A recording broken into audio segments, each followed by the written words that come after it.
Picture this. You wake up early, groggy but ready to start your day. You step outside to grab the newspaper, taking that crisp morning air, and then you see it. Again, your neighbor's garbage cans. Not on their property where they belong, but lined up in front of your house like some kind of trashy welcome committee. And the kicker? Their driveway is full of cars. They're home. They just couldn't be bothered to handle their own mess. I lived this scenario more times than I could count. Month after month of blatant disrespect from the family across the street. They had space, plenty of it, but acted like the whole neighborhood was their personal parking lot and dumping ground. Polite requests? Ignored. Friendly reminders? Forgotten. They smiled in my face and then went right back to their selfish ways. But here's the thing about quiet people. When we finally reach our breaking point, oh, we make it count. I didn't scream, didn't throw punches. No, my revenge was elegant in its simplicity, with one perfectly calculated parking job. I turned their own laziness against them. The beauty of it? They walked right into the trap they've been setting for months. This isn't just a story about garbage cans or parking spots. This is about the moment when enough is enough. When the nice guy stops turning the other cheek and serves up some ice-cold karma instead. And trust me, by the time I was done, they never disrespected the neighborhood again. So get comfortable, because what starts as a simple neighborhood nuisance turns into one of the most satisfying cases of petty revenge you'll ever hear. Let me ask you something. That neighbor of yours, the one who parks across two spaces like they own the street, the one who accidentally lets their dog do its business on your lawn every single morning, the one who throws parties at 2 a.m. on a Tuesday like the rest of the world doesn't have jobs? Yeah, that one. If you've ever clenched your fist watching someone treat your neighborhood like their personal playground, do me a favor right now. Smash that like button so hard your phone feels it. Because here's the truth. People like that don't respond to polite requests. They don't care about being the bigger person. No, what they understand is consequences. And today, I'm going to show you the most deliciously petty way to serve those consequences on a silver platter. Now, if you're the kind of person who gets that warm, fuzzy feeling watching karma do its beautiful work, if you've ever fantasized about that perfect moment when the universe finally balances the scales, then you need to hit subscribe right this second. Because what starts as a simple parking dispute turns into a masterclass in psychological warfare. I'm talking next-level revenge here. The kind that leaves them absolutely seething, but with no one to blame but themselves. The kind where you never raise your voice, never break a single rule, but make them regret every single time they took advantage of your patience. By the time we're done here, you'll have a permanent smile on your face. You'll be texting your friends, "You gotta hear this." And most importantly, you might just get some creative ideas for dealing with that special someone in your own neighborhood. So go ahead, tap that subscribe button and turn the volume up, because class is in session, and today's lesson is called How to Win the Neighborhood War Without Saying a Word. You know that perfect summer evening feeling? When the air smells like fresh-cut grass and barbecue. That was my neighborhood most days. Quaint houses with well-kept lawns. Retired Mr. Johnson walking his golden retriever every morning at 7:15 sharp. The Martinez kids selling lemonade at their little stand on weekends. The kind of place where people actually know each other's names. Then, there was House 1422, the duplex across the street. At first glance, nothing unusual. Two modest units side by side. But behind those doors lived what I can only describe as a small army. At least 6, sometimes 8 people constantly rotating in and out at all hours. And with them came their fleet of vehicles. Now here's what made no sense. They had more parking than anyone on the block. A paved area between the units big enough for half-court basketball games. 2 single-car garages. Yet somehow, their cars always ended up sprawled across the street, like discarded toys. I first noticed a pattern on trash day.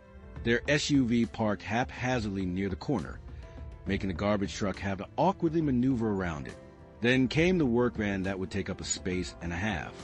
Then the sedan that somehow always ended up perfectly centered in front of my house, despite there being room for 2 cars if they just parked considerately. So one evening, I caught one of them getting out of their car. "Hey, man," I said, all neighborly smiles. "Would you mind parking to one side here? That way 2 cars can fit." The guy, mid-30s, baseball cap, gave me this exaggerated nod. "Oh shoot, my bad, dude. Won't happen again." He even threw in a fist bump for good measure. 3 days later, same car, same spot, dead center. This time with a new addition. Their friend's pickup truck parked so close to my driveway I could barely back out. When I mentioned again, same routine. Big apologies. Promises to do better. Even saw them making notes in their phone, like they were genuinely going to remember. But here's what really got me. It wasn't just the parking. It was the pattern.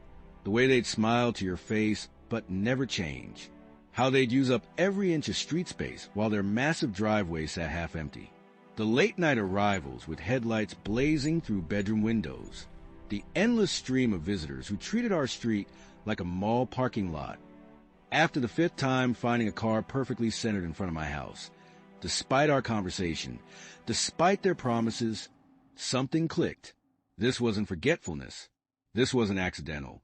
The way they'd carefully positioned that car right in the sweet spot, that was territorial marking. A quiet little power play saying, we can do what we want. And that's when I realized, if they want to play games, I could play too. Just needed to wait for the perfect moment to make my move. That first morning after Operation Morning Inconvenience, I positioned myself at my kitchen window with a fresh cup of coffee, like a general surveying a battlefield. The dawn light painted my car in golden hues where it sat, unmoving and unapologetic, at the mouth of their driveway. The first casualty of war was baseball cap guy, the same one who'd fist bumped me months earlier while lying through his teeth. I watched his morning routine play out in slow motion. The groggy stretch as he stepped onto porch, the sleep squint toward his truck, then the full body freeze when he spotted my vehicle. His face went through 5 distinct phases: confusion, recognition, anger, calculation, and finally, resignation. I swear I could see the exact moment. He realized complaining would mean admitting they'd been wrong all along. His shoulders slumped like a marionette with cut strings as he turned toward the gauntlet of their driveway. What followed was the most beautiful 20 minutes of petty revenge I've ever witnessed. Watching this grown man navigate the obstacle course of their own making. Squeezing between parked cars, muttering curses as he tried to angle his truck out without scraping the others. At one point, he actually had to get out and physically push a motorcycle aside to create enough clearance. But here's what shocked me most. Not a single angry knock on my door. No threatening notes on my windshield. Just silent, seething acceptance as each member of the household performed their morning walk of shame down that driveway. The college-age girl actually took video of the situation, presumably to text her friends about the psycho neighbor. Little did she know I had months of security footage showing exactly who the real psychos were. The real victory came on garbage day. I woke early, ready for battle, only to find nothing. Their cans sat neatly on their own curb. Not a single one dared cross the street. When the garbage truck came, I watched from behind my curtains as one of them actually came out to pull the bins back immediately instead of leaving them out all day. Parking became almost comically precise. Cars that used to sprawl across spaces now hugged the lines with millimeter perfection. That one spot in front of my house? Suddenly everyone remembered how to share. The late night comings and goings? Quieter, more considerate. The piece de resistance came 3 weeks later. I was washing my car when baseball cap guy approached for the first time since our original confrontation. He stood there awkwardly for a moment before saying, "Hey man, you think maybe you could leave a little more room in front of our driveway sometimes?" I turned off the hose and looked him dead in the eye. "Funny," I said, "that's exactly what I asked you to do 6 months ago." The color drained from his face as the parallel dawned on him. He opened his mouth, closed it, then just nodded and walked away. Some might say I took it too far, that I should have been the bigger person. But here's what they don't understand. Being the bigger person only works when the other person is acting in good faith. These people, they needed to experience consequences. Not violence, not destruction, just the cold, hard reality of their own actions coming back to them. Now, when I look out my window, I see a peaceful street where everyone follows the same unspoken rules, where garbage can stay on their own property, where parking spaces are shared fairly. It's almost like they finally understand how neighborhoods are supposed to work. And the best part? I never had to raise my voice, never had to break a single rule. All it took was one strategically placed car and the patience to let karma do its beautiful work. Because sometimes the sweetest victories are the ones you don't have a shout about. They just speak for themselves. You know, when people talk about revenge, they usually picture something dramatic, a screaming match, property damage, maybe even cops getting involved. But what I learned from this whole experience, the most powerful revenge isn't about explosions. It's about precision. It's about holding up a mirror and forcing someone to confront their own behavior, one inconvenient truth at a time. Think about it. These neighbors spent months conditioning me to accept their disrespect. The parking, the garbage cans, the noise. Every time they got away with it, the message was clear. We can do what we want, and you'll just take it. And honestly, they weren't entirely wrong. At first, I'd just take it. I killed them with kindness until I was the one feeling dead inside. But here's the thing they never saw coming. Quiet people observe. We notice patterns. We learn exactly where the pressure points are. And when we finally push back, we don't just nudge. We apply just enough force to make the entire structure of their entitlement come crumbling down. What I did wasn't just about parking or trash. It was about restoring balance. Making sure that for every ounce of frustration they'd given me, they got it back. Not amplified, not exaggerated, just returned to sender. And the beauty of it? They couldn't even complain without admitting they've been the problem all along. Now, I'm not saying this approach works for every situation. Some people need to be called out loudly. Some fights require fireworks. But for those everyday wars of attrition, the petty neighbor disputes, the co-worker who never refills a coffee pot, the family member who always forgets to chip in, sometimes the most powerful weapon is patience and a perfectly executed inconvenience. So, if you're out there dealing with your own version of these neighbors, take heart. The high road isn't the only road. You can stand up for yourself without losing your integrity. And when you do it right, the best part isn't watching them squirm. It's the peace that comes after when they finally understand, asterisk, oh, actions have consequences, asterisk. And that's the kind of revenge you can sleep soundly after. The kind that doesn't just teach them a lesson, it sets you free. All right, confession time. I know you got your own stories brewing. Maybe it's that co-worker who accidentally steals your lunch in the fridge every week. Or that one relative who always shows up empty-handed to family dinners but leaves with a go plate. Or hey, maybe you got your own set of charming neighbors who treat shared spaces like their personal kingdom. So here's your mission, should you choose to accept it. Scroll down to those comments and tell me about your greatest petty revenge victory. The time you out-pettied the petty. The moment you served up karma so perfectly even you had to admire it. I'm talking creative solutions. Elegant payback. The kind of stories that make people nod and whisper, damn, that was good. And while you're down there, hit that like button so hard it feels like justice. Smash it like you're crushing the last bit of disrespect under your heel. Because here's the truth. Every like tells YouTube, hey, more of this, please. And trust me, I've got plenty more where this came from. Oh, and if you're not subscribed yet, let's fix that right now. Tap that button and join the ranks of people who appreciate the art of revenge. The kind that leaves no fingerprints but makes the point crystal clear. Because the world is full of people who need a little creative encouragement to be decent. That Tuesdays start like any other garbage day. Alarm at 6:30 a.m. Coffee brewing while I roll my bins to curb. The morning air still crisp with the last traces of nighttime chill. Everything normal. Routine. Until I open my front door to grab the newspaper. My foot froze mid-step. There they were. Not just my 2 tidy bins neatly placed by the curb, but a whole garbage battalion lined up in perfect formation. 6 oversized cans. All from the duplex. Parked directly in front of my house, like they'd staged some kind of trash coup overnight. I actually looked around, half expecting to find some hidden camera crew. This couldn't be real. Their house was right across the street, maybe 30 feet away. I could see their kitchen light on through the window, hear their TV playing the morning news. 3 cars sat in their driveway, engines cold but clearly home for the night. My hands clenched at my sides as I did the math. They'd woken up, walked past their own empty curb, crossed the street in the dark, dragged 6 heavy bins, not just 1 or 2, but 6, to plant them squarely on my property, all while their massive driveway sat mostly empty, plenty of room to keep their own trash. I wish I could say this was the first time, but it wasn't, just the most brazen. Before it had been 1 bin occasionally, then 2. Now, this was a declaration. They graduated from testing boundaries to outright claiming territory. The garbage truck rumbled around the corner, right on schedule.